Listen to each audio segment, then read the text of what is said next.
countdown for blast-off.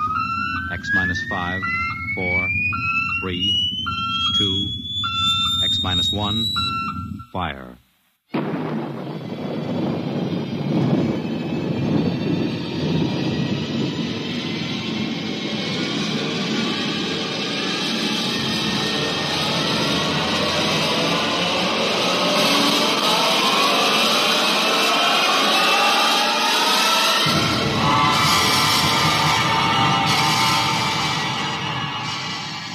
From the far horizons of the unknown come transcribed tales of new dimensions in time and space.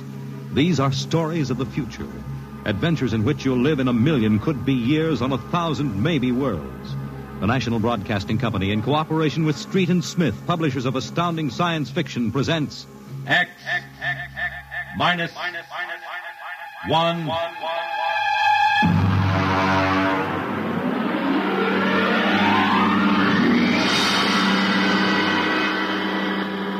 Tonight's story, Ray Bradbury's tale, The Velt.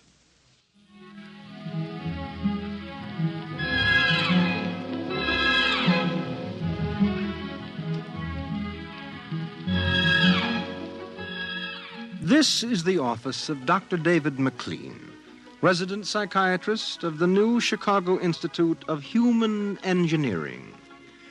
All right, Miss Carver, will you take this, please? To Charles S. Haworth, senior psychiatrist, New Chicago Institute of Human Engineering. The following constitutes my report on the case of George and Lydia Abbott, which we discussed by telephone. Subject George relates onset of symptoms to the purchase of a $60,000 soundproofed Happy Life home. Under narcosynthesis during initial interviews, subject described the experience in the following manner. Miss Carver, would you play back the sonic record of the initial interview? We'd always wanted one, and then we could afford it, so... Go on, Mr. Abbott. Tell me about the home. The home. Well, it was supposed to do everything the agent told us. And it did, I guess. It clothed us, fed us, and rocked us to sleep, played and sang, and it was good to us. Very good, sure. Tell me about the nursery. The nursery. The nursery, ah. It was completely automatic? Completely automatic. There were crystalline walls that wavered from 2 to 3 dimensions. There were pseudo-textured floors that shifted from brick to dirt to waving grass. The nursery was the best, but then we wanted the best for the children. Doctor, I must be crazy. We have no children. What about Peter and Wendy? They're your children. Oh, no. We have no children, Doctor. We have no children. All right, Miss Carver. To continue. After 3 sessions, the subject was able to recall and accept the idea that he had 2 children. He described the first day. All right, Peter and Wendy. This is your nursery. What's so special about a nursery, Dad? Plenty. Just go in and see. Do we have to? You'll be surprised. Gee. Go ahead. I'm scared. I'm not. Hey, it's nice in here. It is? Come on in, Wendy. Boy, look at the pictures on the walls. They're real. They're almost real. You can change them any way you like, just by thinking about it. Go on in, dear. Well, all right, Mommy. Hey, Wendy, look what I can do with the pictures. That's the White Rabbit from Alice in Wonderland. Sure. I just thought about it, and there it was. Let me try. Peter, let me try. Well, go ahead. Just think. How about Wizard in Oz? I want to see Wizard in Oz. Well, dear, there we are. Oh, they like it, don't they? Why shouldn't they? All I have to do is think, and they've got whatever they want in 3 dimensions. Color, sound, and smell. Oh, it's nice that we can give them all the advantages. Sure. What else are we working for, huh? Well, what do you want to do this evening? Well, the Petersons asked us over for bridge, but if you... we don't have to worry about the kids. They'll be all right in the nursery. Come on, Lydia. We deserve a night out.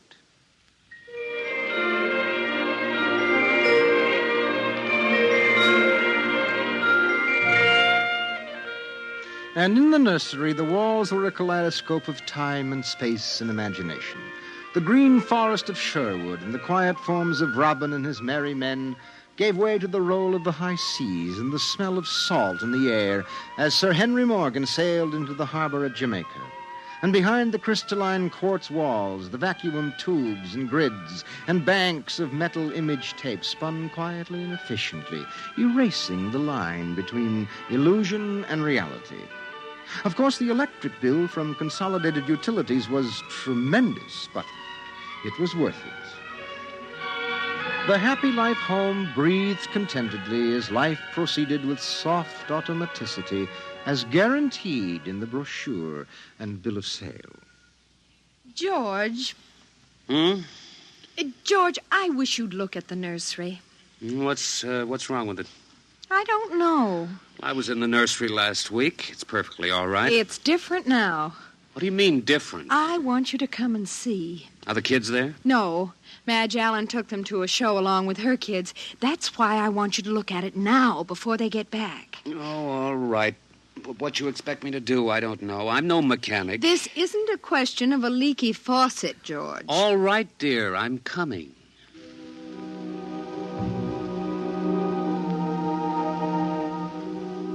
The nursery light flicked on as they came down the hall. The relays clicked and the tubes warmed and chemical odor banks and pipes bubbled into life as they paused before the closed door. Go ahead, George. Open it.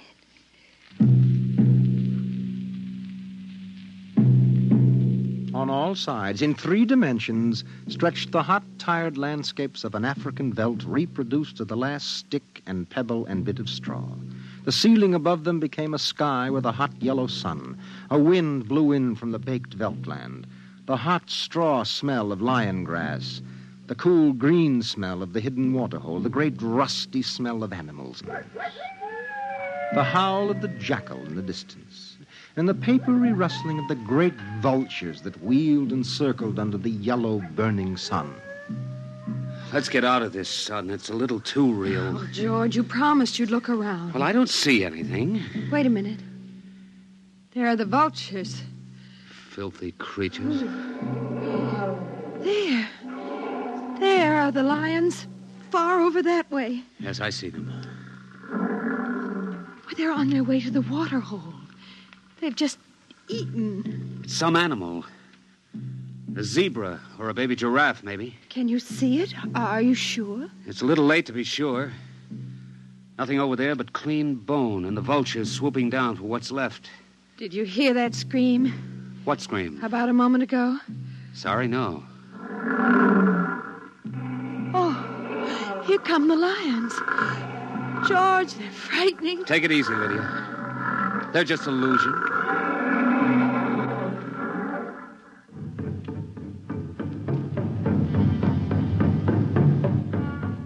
The lions were 15 feet away. So real, so startlingly real, you could feel the prickling fur on your hand, and your mouth was stuffed with the dusty upholstery smell of their heated pelts. And the yellow of them was in your eyes like the yellow of an exquisite tapestry. The yellows of lions and summer grass, and the sound of the matted lion lungs exhaling on the silent noontide, and the smell of meat from the panting, dripping mouth. George, I'm afraid they're so real. They're only an illusion, Lydia, that's all. Watch out! Ah! Out, quick, outside! They almost got us. Now, take it easy. Calm down. I could feel their breath. Get a hold of yourself, Lydia. They aren't real. Walls, that's all it is. Crystalloid walls. They look so real. Of course they do. But it's all dimensional color reactionary process and metal tape film behind glass screens. It's all odorophonics and sonics. Now, here. Take my handkerchief. I'm afraid. Did you see? Did you feel it? It's too real. Now, Lydia. And we've got to tell Wendy and Peter not to read any more on Africa. Of course, dear. I want you to lock that place up. But you know how difficult Peter is about that. I punished him last week by locking the nursery for an afternoon, and he threw a tantrum. And Wendy, too. Well, they live for the nursery. It's got to be locked. That's all there is to it. You've been working too hard, Lydia. You need a rest. I don't know. Maybe I don't have enough to do. I have too much time to think. All I do is set the menu selector dials at the beginning of the week. But that's the whole idea. The house is automatic. I know, but couldn't we turn it off for about a week and take a vacation? You mean you want to fry eggs for me? And darn socks. I feel like I don't belong here. The house is wife and mother and maid. How can I compete with the African Velts? George, those lions can't get out of there, can they? Of course not, dear. Now, don't think about it anymore.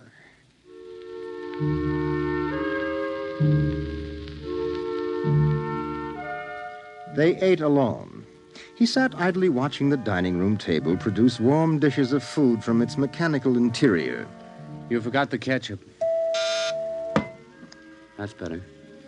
It wouldn't hurt to lock the children out of the nursery for a while. It was clear that they had been spending too much time in Africa. That sun, he could feel it on his neck still, like a hot paw. And the lions, and the smell of blood. Remarkable how the nursery caught the telepathic emanations of the children's minds and created a life to fulfill their desires. The children thought zebras, and there were zebras. Sun, sun. Giraffes, giraffes. Death, and death. They were so young. But long before you knew what death was, you were wishing it on someone else. But this, the long, hot African Velt, the awful death in the jaws of a lion, and repeated again and again and again. The children came home dutifully at 8:30. Hi, Mom. Hi, Pop. Hello, darlings. Do you want something to eat, dear? We're just having dessert. We're full of strawberry ice cream. And hot dogs. We'll just sit and watch. Sure. Peter, tell us about the nursery. The nursery? All about Africa and everything. I don't understand.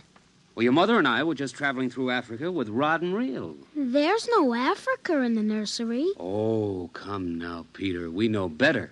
I don't remember any Africa. Do you, Win? Go run and see, huh? Sure, I'll be right back. Wendy, come back here. Wendy! Oh, she'll be right back, Pop. She doesn't have to. I've seen it. Come on. Sure, Pop, but Wendy'll tell us. Open the door. See, Daddy? It's not Africa. It's Florida. Like in Bambi. There go the deer. See? It isn't Africa. I see it isn't. Go to bed. But it isn't 9 o'clock. You heard me. Go to bed. Okay. Good night, Mom. Good night, Pop. Good night. Good night, dear. I'll be right in. Wait a minute, Lydia. Look at this. What is it? This is the corner where the lions were, isn't it? What is that you picked up? An old wallet of mine. There's a smell of hot grass on it. And the smell of a lion. It's wet with saliva. And it's been chewed. George, those smears of blood. Come on out. Now let's go to bed.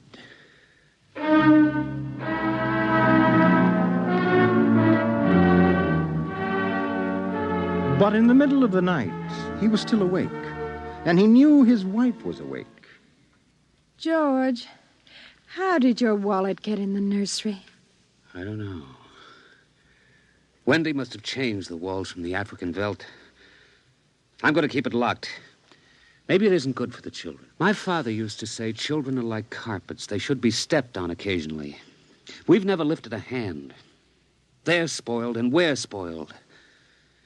I think I'll have Dr. McLean come tomorrow morning and have a look at Africa. But it isn't Africa now. It's Florida and Bambi. I have a feeling it'll be Africa again before then.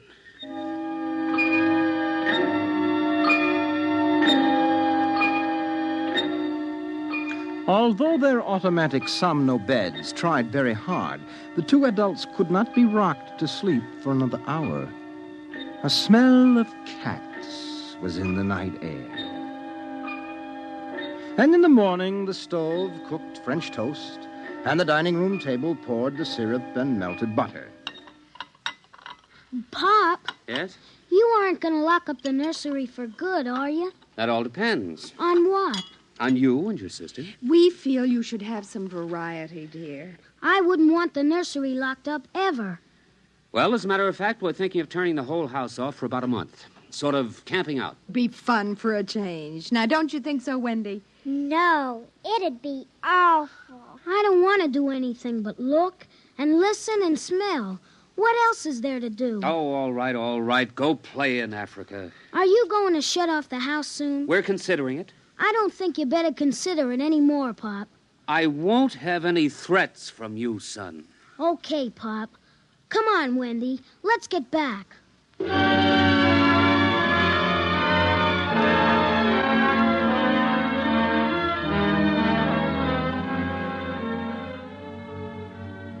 After breakfast, Dr. David McLean arrived.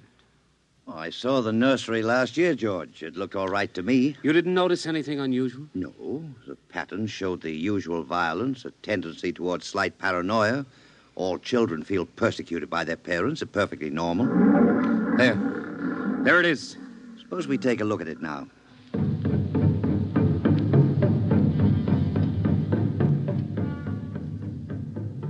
They entered without knocking and sent the children out. The screams had faded and the lions were feeding quietly under the trees. I wish I could see what they're eating. How long has this been going on? A little over a month. Certainly doesn't feel good. I don't want feelings. I want facts. George, a psychologist never saw a fact in his life. He knows about feelings. And this doesn't feel good. Now, my advice to you is to have the whole room torn down and your children brought to me every day for the next year for treatment. Is it that bad? I'm afraid so. You know, that's why the nursery was developed originally, to let us examine the patterns left on the wall by a child's mind. But what is it? What's wrong with Peter and Wendy? Well, it's hard to say. I haven't punished them more than average. Oh, I took away a few gadgets. Last week, I locked the nursery to show I meant business. You've let this room replace you and your wife in your children's affections. This room is their real father and mother, and now you come along and want to shut it. You can feel the hatred coming out of that sky. George, turn everything off. The nursery, the automatic kitchen, the whole automatic house. Start now. But won't the shock be too much for the children? I don't want them going any deeper. Let's get out of here. I never like these rooms. They get me nervous. Those lions look real, don't they? I don't suppose there's any way... What? That they could become real. Not that I know. Some flaw in the machinery, tampering? No. I don't imagine the room will like being turned off. Nothing ever likes to die, even a room. I wonder if it hates me for turning it off. Paranoia is thick today. Well, hello. Is this your scarf? It's stained. Brown. Blood. That's Lydia's. Come on, the main fuse box is out here. All right, go ahead. Pull the switch.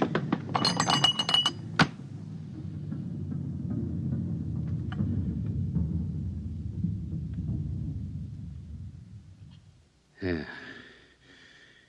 It's off.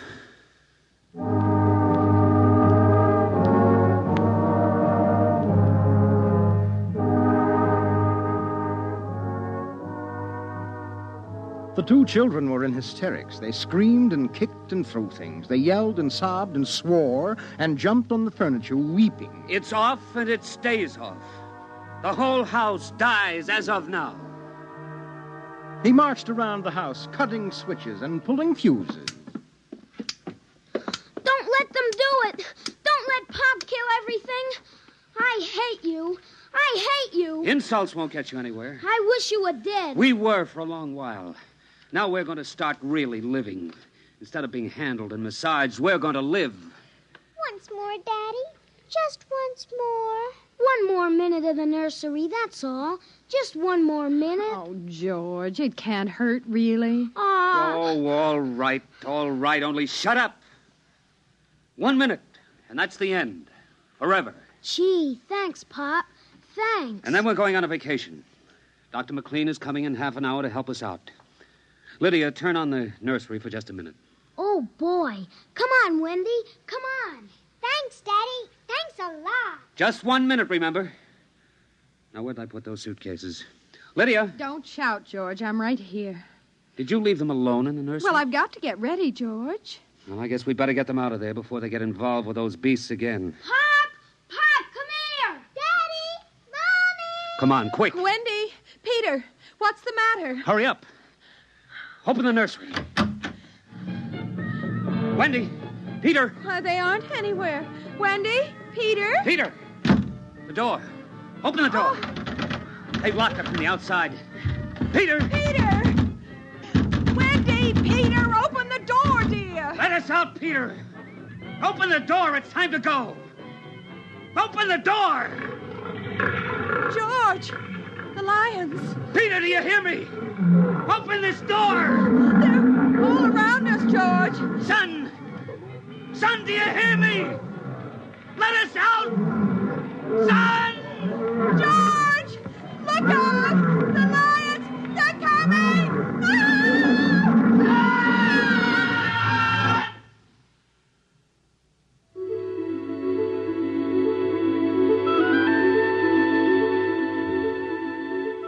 When Dr. David McLean came half hour later, he found the two children in the nursery sitting in the center of the open glade eating a picnic lunch. Beyond them was the waterhole and the yellow Veldt land. Above was the hot sun. At a distance, Dr. McLean saw the lions fighting and clawing and then settling down to feed in silence under the shady trees. Hi, kids. Where are your mom and dad? Oh, they'll be here directly. Good, good. We've got to get along. He squinted at the lions with his hands up to his eyes. Now they were done feeding, and they moved to the waterhole to drink. A shadow flickered as the vultures dropped down from the blazing sky to finish what the lions left. Dr. McLean? Dr. McLean? Huh? What? Have a cup of tea?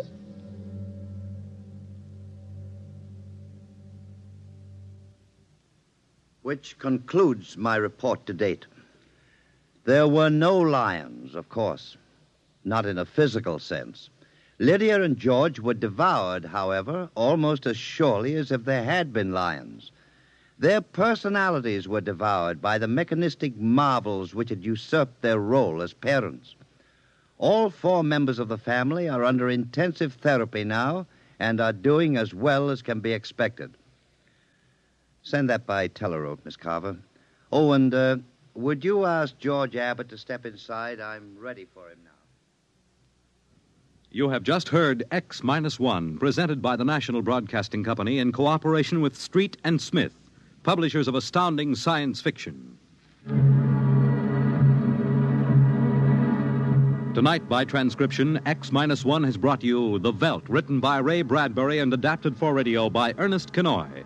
Featured in the cast were Mary Patton, Bill Quinn, David Pfeffer, Beverly Lunsford, Charles Penman, and John Larkin. Your announcer, Fred Collin. X-1 was directed by Dan Sutter and is an NBC Radio Network production.